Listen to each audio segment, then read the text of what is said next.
नमस्कार नमस्कार मित्रांनो, मी आहे मुंबईचा मुलगा राहुल भोज आणि तुम्ही बघता तुमचा फेवरेट चॅनल टेली खजाना। बिग बॉस मराठी सीजन 5 टंटानाय तो घंटानाय। रितेश देशमुख साहब आ गए हैं अपने होस्टिंग अंदाज में एक पावरफुल पैक तरीके से। और इस बार जो कास्टिंग आई है, जिस तरीके के अलग अलग कंटेस्टेंट को चुन के लाया गया है, भाई मैं कहना चाहता हूं कि बिग बॉस ओटीटी सीजन 3 वालों कुछ तो देख लो, कुछ तो देखो कि बिग बॉस मराठी कहां कितना प्रोग्रेस कर रहा है। मुझे सीजन 1 भी बहुत अच्छा लगा था बिग बॉस मराठी का, जिसमें मेघा धाड़े जी जीती थी। मुझे सीजन 2 देखकर भी मजा आ गया था। सीजन 3 और 4 तो ओए होए होए जबरदस्त था। और ऐसे में अब बारी है सीजन 5 की। सीजन 5 के कंटेस्टेंट कौन हिट कौन फ्लॉप, और प्लस आपको कौन से पसंद है उसके बारे में भी बात करेंगे। मैं अपने भी बताऊंगा कि किन से मुझे उम्मीदें हैं और किन से मुझे उम्मीदें नहीं है, कौन जो है सिर्फ वेस्ट ऑफ टाइम है। तो चलिए शुरुआत करते हैं आज के रिव्यू की। अगर आपने चैनल को सब्सक्राइब नहीं किया कर लो फटाफट, क्योंकि बिग बॉस मराठी का असली दमदार रिव्यू तो आपको यही देखने को मिलेगा। और हाँ, फेसबुक पे भी अगर आप इस वीडियो को देख रहे हैं तो पेज को लाइक कर लेना बॉस, ठीक है। और अगर आप लोग फर्दर व्लॉग्स और कॉमेडी वीडियोस देखना चाहते हैं तो कमेंट सेक्शन में लिंक मैंने डाल दिया अपने दूसरे चैनल का, उससे जाके सब्सक्राइब जरूर कर ले। दोस्तों, बिग बॉस मराठी की कास्टिंग को लेकर मुझे सबसे पहले एक शब्द कहना है, खूब छान। इतना मजा आ गया देखकर, मैं कहना चाहता हूं दिल से मैं खुश हूं कि इस बार इन्होंने जो कंटेस्टेंट लाए हैं एक से एक दम के लाए हैं। मतलब आधे से ज्यादा कंटेस्टेंट ऐसे हैं जिनको अपने रियलिटी शोज का एक्सपीरियंस है, चाहे वो अरबाज हो, चाहे वो आपकी जो है आर्या जादव हो, या फिर निक्की तांबोली हो, मतलब ये अभिजीत सावंत हो। इन लोगों को प्रॉपर तरीके से पता है कि रियलिटी शोज में क्या चलता है क्या नहीं चलता है। और अरबाज तो पहले ही दिन से वो प्लानिंग करते हुए नजर आते हैं। खैर, वैसे अभी तक आपने प्रोमो नहीं देखा तो प्रोमो का मैंने वीडियो बना दिया है, जरूर देख लीजिएगा। अब बात करते हैं सबसे पहले रितेश देशमुख साहब की। रितेश साहब की ग्रैंड एंट्री होती है, टंडा नाय आणि घंटा नाय बोलते हैं वो। तो भाई ये बात तो साफ है कि ये शो जो है काफी ज्यादा कंट्रोवर्शियल होने वाला है, देख के लग रहा है। क्योंकि रितेश देशमुख खुद कह रहे हैं कि अगर टंटा नहीं होगा, यानी कि कंट्रोवर्सी नहीं होगी, तो मजा नहीं आएगा। तो भाई कंट्रोवर्सी तो फुल ऑन होने वाली है। और प्लस स्टेज पे ही मतलब 4 लोग जब आपस में उलझ गए हैं तो देख के ऐसा लग रहा है कि माहौल काफी ज्यादा गर्म होने वाला है। सबसे पहली कंटेस्टेंट अप्सरा आली, और सच में वो अप्सरा ही हैं। मैं बात कर रहा हूं दोस्तों वर्षा उसगांवकर जी के बारे में। वर्षा जी की एक बात मुझे बहुत अच्छी लगी, शी लुक्स सो कॉन्फिडेंट। और रितेश देशमुख साहब तो पूरे चन्नों में लुटपुट हो गए थे, ऐसा देख के लग रहा था। प्लस उन्होंने ये बात अच्छी बोली, मुझे देखकर लगा कि भाई फिनाले में मैं चाहता हूं कि आप यहां पर स्टेज में खड़ी हो। वर्षा जी देखने में स्ट्रांग लग रही हैं मुझे जो है। दोस्तों, अगर हमने बिग बॉस मराठी सीजन 2 देखा होगा तो उसमें अपनी एक मैम थी, मैं भूल गया उनका नाम, सॉरी मिस हो गया। सिमरन में भी उन्होंने काम किया है, अच्छी बातचीत थी मेरी उन मैम से। तो उनकी तरह मुझे एंट्री लगी, बहुत ग्रेसफुल तरीके से, बहुत पावरफुल तरीके से। और इनके पास सबसे ज्यादा एक्सपीरियंस है इंडस्ट्री में काम करने का, तो इनकी तो ऑटोमेटिकली फैन फॉलोइंग है। देखो, बिग बॉस में इस बार भी जो है मराठी सीजन में इस बार इन्होंने सोशल मीडिया इन्फ्लुएंसर्स वर्सेस जो टीवी एक्टर्स हैं, मराठी सिनेमा के ले लीजिए, चित्रपट के ले लीजिए, या फिर आप जो है अपना सीरियल्स के ले लीजिए, उन एक्टर्स के बीच में एक बड़ी जंग होने वाली है, ये देख के लग रहा है। लेकिन बिग बॉस मराठी की जो ऑडियंस है वो कोर ऑडियंस है, वो ऐसी ऑडियंस है जो कि ज्यादा सोशल मीडिया पे नहीं बल्कि टीवी और चित्रपट में उनको ज्यादा देखती हैं। तो ऐसे में देख के लग रहा है मुझे कि इनको बहुत अच्छा बेनिफिट मिल सकता है। मैम बहुत कॉन्फिडेंस और ओवर कॉन्फिडेंस के बीच में एक थिन लाइन है ना, मैम ने उसको बिल्कुल क्रॉस नहीं किया। She has that grace, that charm. वो ऐसा लग रहा है कि कल को घर में बहुत बड़ा झगड़ा होगा तो वो बहुत समझदार तरीके से निकलेंगी। देखो, ये अभी से परसेप्शन है जस्ट जो बन रहे हैं, जो उनकी पर्सनैलिटी जो पहली नजर में आए हैं, जो मैं कहता हूं ना कौन हिट कौन फ्लॉप, तो उसमें ही ये नजर आ रहा है। तो मुझे इनका तो बहुत अच्छा लगा एंट्री, और ऐसा लगा जैसे कि हाँ, मतलब मैम जो है समझदार लगी हैं, काफी इनमें ग्रेस है, काफी जो है ये मतलब अच्छी बातें कर रही हैं, घर में अच्छी बातें कर। बस ये है कि कभी कभार क्या होता है, जो ज्यादा एक्सपीरियंस होता है ना, वो एक्सपीरियंस अपनी डाल के शो को है ना थोड़ा बोरिंग बना देते हैं। तो टेक्निकली देखा जाए तो वो अपने एक्सपीरियंस को किस तरीके से बिग बॉस के घर में, मराठी सीजन 5 के घर में जो है लाएंगी, किस तरीके से उसको आजमाएंगी, यहां पर ये देखना होगा। तो मैं उसके लिए बहुत ज्यादा एक्साइटेड हूं। दूसरा, अच्छा बाय द वे यहाँ पे ना इनको डिलेमा करके एक बहुत शब्द का इस्तेमाल किया जा रहा है कि इनको मतलब कि इनको जो है चॉइस दी जा रही है, या तो आप 10,000 रुपए रखो ये बीबी करेंसी, या फिर आपको जो है, इनको जो डिलेमा दिया जाता है पावर कार्ड में दिया जाता है, और ये जो है 10,000 कॉइन्स चुनती हैं, वो कि मुझे लगा कि एक्चुअल में बीबी करेंसी चुनती हैं, जो कि एकदम सही भी था, क्योंकि अगर देखा जाए तो एक हफ्ते के लिए ही ये पावर कार्ड की फैसिलिटीज हैं, और ऐसे में इन्होंने जो 10,000 चुना वो अच्छा चुना था। अब इसके बाद दोस्तों आती हैं अपनी कोंकण गर्ल, जो कि अंकिता प्रभु वाला वलकर हैं। माफी चाहूंगा, मेरी मराठी उतनी स्ट्रांग नहीं है, कुछ शब्दों का अगर गलत मैंने प्रोनाउंसिएशन कर दिया तो आप लोग छोटा भाई छोटा दोस्त समझ के मुझे माफ कर दीजिएगा। तो अंकिता जी आती हैं, कोंकण गर्ल के नाम से मशहूर हैं, और मुझे टेक्निकली देखा जाए तो इनको जो बीबी करेंसी और सी फूड के बीच में दिया गया था चॉइस करना, तो यहां पर उन्होंने, अच्छा है कि सी फूड को ना चूज करते हुए इन्होंने जो है करेंसी को अपनाया एक्चुअली। हाँ, तो सी फूड को यहां पर दोस्तों अंकिता की अगर बात करें, उनकी निखिल दामले जो इनके बाद एंट्री हुई थी, इनके साथ एंट्री हुई थी, उनके साथ है ना एक नोकझोंक सी होगी ऑन स्टेज। तो मुझे ऐसा लगा कि बिग बॉस जो है ना, या तो इनका कपल बनाएंगे या तो फिर इनको जो है आपस में लड़वाएंगे, राइट? क्योंकि स्टेज में ही जिस तरीके से इन्होंने आपस में जो नोकझोंक होगी, एक्टिंग को लेकर, जो आर्ट को लेकर होगी, सोशल मीडिया इन्फ्लुएंसर को लेकर होगी, तो ये मुद्दा बनेगा, देख लेना, ये बनेगा मुद्दा। और अंकिता और निखिल जो है आपस में लड़ेंगे, इनका love and hate relationship develop करने की कोशिश की गई है स्टेज पे। और अगर आपको याद होगा तो बिग बॉस जो हम मेन देखते हैं उसमें कई ऐसे कंटेस्टेंट्स हैं जो इनको है एक साथ इस तरीके से जैसे भेज दिया जाता था, ताकि वो या तो लव रिलेशनशिप डेवलप कर ले या फिर हेट रिलेशनशिप डेवलप कर ले। तो अंकिता और निखिल का मुझे ऐसा लगा। वहीं अगर बात की जाए तो निखिल दामले को सिंगल बेड का ऑफर दिया गया, और साथ ही साथ 10K बीबी करेंसी का ऑफर दिया गया। अब दोस्तों यहां पर ये मुझे दोनों स्ट्रॉन्ग एंट्री लगी है। अभी तक की जो टीम थी, वर्षा जी, अंकिता और निखिल, ये तीनों मुझे स्ट्रॉन्ग लगे हैं।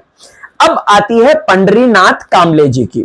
पंडरीनाथ कामले जी, जिनको पैडी भी लोग बुलाते हैं, तो उन्होंने बेसिकली ये बताया कि जोकर्स का क्या दर्द होता है। मुझे इनकी पर्सनैलिटी ओके लगी, और ऐसा लगा कि जैसे अगर शो में, मतलब देखो स्टेज से ही पता चल जाता है कि कौन स्ट्रॉन्ग जा सकता है कौन नहीं।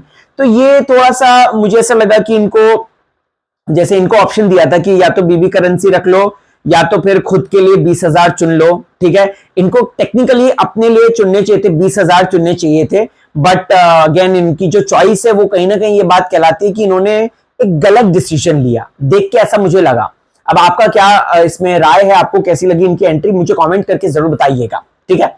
इसके बाद जो 2 लड़कियां आई, ओफ, आग है भैया वो आग। एक तो योगिता चव्हाण, ये तो बहुत बड़ी आग लगी मुझे ऐसा लगा योगिता चव्हाण को देख के कि हाँ यार, ये बंदी समझदार है, इसके पास दिमाग है और ये दिमाग से अच्छा खेल सके। इसको जो डिलेमा दी गई थी कि कोई भी ड्यूटी नहीं करनी है वाली, ठीक है, तो यहां पर 10K वर्सेस पावर कार्ड में इसको जो दिया गया था वो बहुत अच्छा ऑप्शन था। एक्चुअल में देखा जाए बहुत अच्छा ऑप्शन था। वहीं जानवी किल्लेरकर की अगर बात करें तो ये मुझे बड़बोली लगी, मीठी छुरी टाइप्स की लगी। थोड़ा मुझे ऐसा लगा कि घर में ये फसाद जरूर करेंगे और रितेश देशमुख को बार बार आई लव यू बोलना, आई लव यू करना, वो मुझे अच्छा नहीं लगा। क्योंकि मराठी ऑडियंस जो है, मतलब हम लोग अपने परिवार के साथ बैठ के देखते हैं, और प्लस रितेश देशमुख भी, मतलब he was so shy to tell this, he was so shy कि वो क्या बोले, उन्होंने भी out of courtesy I love you उनको रिटर्न किया। तो ये मुझे थोड़ी सी है ना मीठी चुरी टाइप्स की लगी। और इनको सिंगल बेड देने की बारी आई थी और 10K की बारी आई थी, तो मैडम ने सिंगल बेड चुन लिया है अपने लिए। तो ये एक हफ्ते के लिए है, पता नहीं क्यों ही सिंगल बेड चुना जानवी ने, खैर उनकी मर्जी। लेकिन जानवी के कंपेयर में मुझे योगिता चव्हाण जो है काफी स्मार्ट लगी, और मुझे ऐसा लगता है कि काफी तेज लगी वो, राइट। अब आती है one of the best entry, जो है अभिजीत सावंत की। अभिजीत सावंत एक तरीके से कहते हैं ना वो कहावत की खाए खिलाए हुए हैं। तो अभिजीत सावंत को रियलिटी शोज का एक्सपीरियंस है, महाराष्ट्र की जनता उन्हें ढेर सारा प्यार करती है, इस वजह से जो इंडियन आइडल सीजन 1 है उन्होंने जीता था दोस्तों, आपको बता दूं तो। और इनको बहुत अच्छा एक्सपीरियंस, और इनकी हाजिर जवाबी मुझे अच्छी लगी। जब उनसे बोला कि अगर घर में आपके सुर बजाए जाएंगे तो आपको क्या कहना है, तो जिसपे वो कहते हैं मैं ऊपर के सुर भी अच्छे लगाता हूँ, नीचे के सुर भी अच्छे लगाता हूँ। मुझे अच्छा लगा उनका ये जो एक कॉन्फिडेंट आंसर था, कॉन्फिडेंस वाला आंसर था। वन वीक कॉफी का स्टॉक या बीबी करेंसी, ऑफ कोर्स इन्होंने बहुत अच्छा चुना कि मैं तो बीबी करेंसी लूंगा। सो आई एम रियली हैप्पी, ये स्ट्रॉन्ग एंट्री लगी, तो बवाल एंट्री कह सकते हैं। अब आते हैं घनश्याम दरवड़े।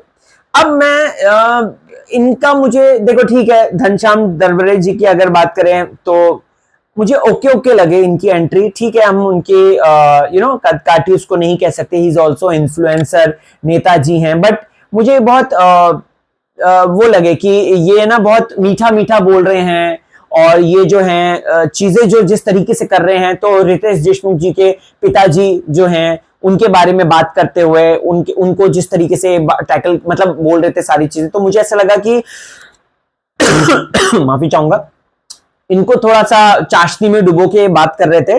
20,000 बीबी करेंसी अपने लिए रखो या फिर सबके लिए 10,000 लो, तो भैया ने जो है 10,000 ले ली, सबका नेता बन रहे हैं तो 10,000 ले ली, ठीक है, राइट। अब दोस्तों बिग बॉस मराठी में ग्लैमर का तड़का लग गया है, जिस तरीके से बिग बॉस हिंदी में भी जो है ग्लैमर को डाला जाता है, सनी लियोनी से लेकर पैमेला एंडरसन तक, नोरा फतेही, इन सबको लेकर गए थे, तो ऐसे ही इरिना रुड़ाकोवा को भी बुलाया जाता है। She looks very good, she looks Ukrainian है ऑफ कोर्स, और अगर बात की जाए तो रटी रटाई मराठी बोल रही थी, हिंदी भी थोड़ी बहुत बोल रही थी, मुझे ओके ओके लगा। पता नहीं ये ज्यादा कनेक्ट कर पाएंगी कि नहीं, लेकिन हाँ ये है कि घनश्याम जी और इनकी जोड़ी बना दी गई, और इनकी जोड़ी वैसे बना दी गई जैसे अब्दू की थी। वैसे घनश्याम जी को देखकर मुझे ऐसा लग गया कि ये अब्दू हैं, और ये मराठी में अब्दू हैं, और इरीना जो है वो बेचारी मतलब उसको जो है इन दोनों की जोड़ी बना दी गई, जैसे शिव ठाकरे और इनकी जोड़ी बनाई गई थी। तो ये बेसिकली है, ये 10,000 करेंसी लेती हैं और 1 week of stock of tea लेती हैं, तो उसको कैंसिल कर देती हैं ये, which was very good decision, क्योंकि अब उसी चक्कर में घर में हंगामा हो रहा है, और करेंसी जिसने ली थी वो हंगामा नहीं कर रहे हैं, और जो जिसने करेंसी नहीं की थी, ये देखना बहुत इंटरेस्टिंग होगा, क्योंकि जिन जिन ने करेंसी को टुकरा के अपनी पर्सनल फैसिलिटीज ली हैं, तो क्या जब करेंसी आए, जब जब स्टॉक आएगा, जब जब फैसिलिटीज आएंगी बेसिकली, तो क्या इनको भी फैसिलिटीज मिलेंगी? मेरा सवाल ये उठता है, राइट। अगली जो थी वो बवाल एंट्री थी दोस्तों, वो बहुत बवाल थी, जिनका नाम है निक्की तांबोली। निक्की तांबोली 4 साल हो गए उनके बिग बॉस को, लेकिन वो वैसी ही है, रिजिड, और मुझे निक्की का यही नेचर बहुत अच्छा लगता है। मैं हमेशा निक्की को इसी बात के लिए अप्रिशिएट करता हूं, बट समहाउ वो सेल्फिश भी हो जाती हैं। बट उन्होंने यहाँ पे अच्छा बोला कि क्या ये लोग मेरे को ट्रॉफी देंगे, तो निक्की का बोल्ड अवतार मुझे बहुत अच्छा लगा, एंड स्ट्रॉन्ग कॉम्पिटिटर लगी, और ऐसा लग रहा है कि बिग बॉस मराठी वो जीत के रहेंगी, ऐसा देख के लग रहा है। सो निक्की तांबोली को कॉफी का स्टॉक बोला गया था 1 हफ्ते के लिए, या फिर 10,000 बीबी करेंसी, उन्होंने कॉफी स्टॉक लिया, अपनी सहूलियत वाली चीज। ये वो पहली कंटेस्टेंट है मराठी की जो कि अपने एग्रीमेंट में सब लिखा कर आई है कि उन्हें किनोवा चाहिए, आलमंड्स चाहिए, ओट्स चाहिए, ये चाहिए, वो चाहिए। तो ऐसे में अब लेकिन कॉस्ट पे मिलेगा, और उनको कॉस्ट जो है चुकानी पड़ेगी। तो लेट्स सी, देखते हैं कि निक्की क्या अलग कर पाती है इस सीजन में पर्टिकुलरली। अगले जो थे वो थे 2 हैंडसम हंक, वैभव चव्हाण और साथ ही साथ अरबाज पटेल। अब दोस्तों दोनों का ही टशन हल्का सा नजर आ गया हमें स्टेज पे, दोनों एक क्रिकेट वाली बात पे जो है एक दूसरे को गुगली फेंकते हुए नजर आ गए। मुझे अरबाज को लेकर ये कहना है कि स्प्लिट्सविला में हमने उनकी पर्सनैलिटी देखी है, and we all know that उनकी एक गर्लफ्रेंड है, बट निक्की के साथ स्टेज पे जिस तरीके से वो थोड़ा हल्का हल्का फ्लर्टिंग शुरू हो गई है, तो अब मराठी ऑडियंस ये पसंद करेगी या नहीं करेगी पता नहीं, बिकॉज मराठी ऑडियंस बहुत सिंपल होती हैं, they all like family kind of a person, और ये सब चीजें वो ऑब्वियस सी बात है रियलिटी शोज में देखना पसंद नहीं करती हैं। तो अब पता नहीं, देखो अरबाज और निक्की का अगर कुछ निकलता है तो बहुत अच्छी बात है, बट नहीं निकलेगा तो भी अच्छी बात है। ऑडियंस पॉइंट ऑफ व्यू से मैं बात कर रहा हूं। वैभव मुझे ना थोड़ा सा ऐसा लगा कि वो अपने आप को अलग दिखाने की कोशिश कर रहे थे वैभव, और ऐसा लगा कि he is trying to be very cool, he is trying to be, मतलब ऐसा लग रहा था कि हाँ वो अपने आप को बहुत कूल बनने की कोशिश कर रहे हैं। बट देखते हैं कि अभी वैभव चव्हाण जो है, चव्हाण, हाँ सॉरी, तो वो देखते हैं क्या करते हैं। अरबाज का मेरे को ये कहना है कि अरबाज सीधा बंदा है, बट उसको जो छेड़ दोगे बहुत गुस्सा आता है उसको, तो मुझे ऐसा लगता है इन दोनों की अभी से ही टशनबाजी शुरू हो जाएगी। और अरबाज और वैभव की है ना, मुझे ऐसा लगता है निखिल के साथ तो बिल्कुल भी नहीं बनने वाली। और प्लस साथ ही साथ मुझे इन लोगों की स्ट्रॉन्ग कॉम्पिटिटर अंकिता भी लग रही है, क्योंकि अंकिता से भी लड़ सकते हैं ऐसा देख के लग रहा है। इसके साथ साथ 1 वीक चिकन या फिर आप 10 के लो, तो अरबाज ने 10 के ले लिया और वैभव ने चिकन ले लिया, उसको चिकन पसंद है, उसकी बॉडी के लिए जरूरी है, ठीक है। अब आई आर्या जादव। मुझे आर्या को देखकर है ना बहुत अच्छा लगा, मुझे बहुत स्ट्रांग लगी वो, और अपने शिव ठाकरे की ही वो जगह से है, तो मुझे ऐसा लगा कि भाई अमरावती ही ट्रॉफी आएगी। ऐसा मुझे मुनव्वर की याद आ गई, जब मुनव्वर कहता है ना ट्रॉफी तो डोंगरी में ही ट्रॉफी आएगी, ट्रॉफी तो डोंगरी ही जाएगी, ट्रॉफी तो डोंगरी ही जाएगी, तो मुझे मुनव्वर टाइप्स की याद आ गई उसको देखकर। बट बहुत स्ट्रांग लगी है लड़की आर्या जादव, और मुझे ऐसा लगा कि यार ये शो में काफी आगे बढ़ सकती है। और प्लस इसने क्योंकि काफी जब एमटीवी हसल हुआ था तो उसमें काफी अच्छा इसने परफॉर्म किया था, तो आर्या जादव का मुझे ऐसा लगता है कि शो में आगे तक जा सकती हैं, टॉप 5 में इनका नंबर आ सकता है। फिर आए पुरुषोत्तम पाटिल जी, ठीक है, ओके है, हर एक कंटेस्टेंट होता है, क्योंकि बिग बॉस खुद चाहते हैं कि गेम को जो है जमा के रखें, ताकि धीरे धीरे जो है हम लोग कंटेस्टेंट को शाइन करने का मौका दें। पुरुषोत्तम दादा जो है पाटिल ओके थे, ठीक ठाक है, उनके बारे में मुझे नहीं लगता कि इतना मैं बात करूं। धनंजय पवार की मैं बात करता हूं, जो इन्फ्लुएंसर है और बवाल इन्फ्लुएंसर, स्टार इन्फ्लुएंसर है कह सकते हैं। इनके कंटेंट बहुत फनी होते हैं, मैंने देखा है, सास बहू सासविश टाइप्स के रहते हैं कंटेंट। बट ये बंदा ना मुझे सामने से देखने में बहुत स्वीट लगा। वो कहते हैं ना, हूं तो मैं स्वीट स्वामी लेकिन हूं मैं डांग, समझ वो मैं वर्ड नहीं यूज करूंगा, बट तेज लगे अंदर से कि ये कभी भी है ना अंदर से लुप लुप करते रहेंगे, और ये ना अंदर ही अंदर अपना खेल खेल जाएंगे। दिखने में बहुत सीधे लगे। मटन चुन लिया इन्होंने, भाई कितना मटन खाएंगे पता नहीं, मटन चुन लिया इन्होंने, और स्पेशल पावर में, और 10 के जो है नहीं करा इन्होंने। और last but not the least Suraj Chauhan आते, इस बार बहुत चौहान है, बाप रे। तो सूरज चौहान आते हैं, ये मुझे ठीक ठाक लगे, मतलब काम चलाओ लगे। मुझे ऐसा लगे जैसे लॉस्ट थे, ये आए और इनका कंटेंट भी ओके इतना बिक रहे। वो याद है आपको बिग बॉस ओटीटी सीजन 2 में जो सबसे पहले कंटेस्टेंट थे, वो जो नहीं वो कुछ भी अपने ऊपर डाल लेते थे, वैसा टाइप्स के इनका कंटेंट लगा है मुझे। सो लेट्स सी, देखते हैं क्या है। तो ओवर एंड ऑल जो स्ट्रांग लगे मुझे, मैंने आपको बता दिया, जो वीक लगे मैंने आपको बता दिया। अब डेली आएगा इसका रिव्यू, आप लोग देखते रहिएगा टेली खजाना, क्योंकि मैं राहुल भोज मुंबई सा मुलगा आपको हर एक चीज बताऊंगा पूरी डिकोडिंग के साथ, कौन क्या कर रहा है, किसके साथ क्या है, किसकी क्या प्लानिंग हो सकती है, सब चीज बताऊंगा। आणि एक और चैनल है मेरा, राहुल भोज कॉमेडी और राहुल भोज व्लॉग्स है, वो कमेंट सेक्शन में लिंक पेस्ट कर दूंगा, वो जरूर देख लेना, सब्सक्राइब कर लेना उसे भी। आणि हसत रहा, मजेत रहा, टेन्शन देऊ नका आणि टेन्शन घेऊ नका। चला, बाय बाय।